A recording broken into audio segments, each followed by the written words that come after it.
இப்போ விமன்ஸ் கிரிக்கெட்ங்கிறது வந்து இந்த வேர்ல்ட் கப்க்கு அப்புறமா இன்னும் எங்கெங்கெல்லாம் அடுத்த ஹைட்ஸ் போகும்னு நீங்க நினைக்கிறீங்க?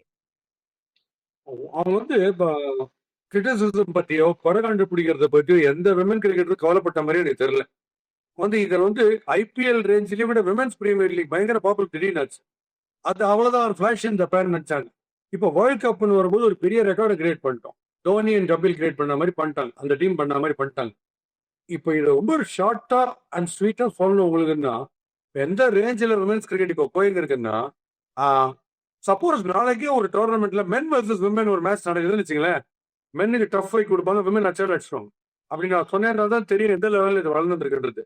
இன்னும் அவங்க பார்க்க வேண்டிய ஏரியாஸ் நான் பார்த்த வரைக்கும் ஃபீல்டிங்ல டைவர்ட்ஸ் பிடிக்கிறது அதெல்லாம் பிரமாதமா பிடிக்கிறாங்க. ஃபாஸ்ட் போலிங்ல டெரரைசிங்கா ஓடி வந்து ஒரு வெனமஸான ஒரு போலிங் பேட்டிங் ஆடுறதுக்கே நடுங்கிறான்ற மாதிரி ஒரு ஃபாஸ்ட் போலர் நான் பார்க்கல. அது ஒண்ணு பார்க்கல.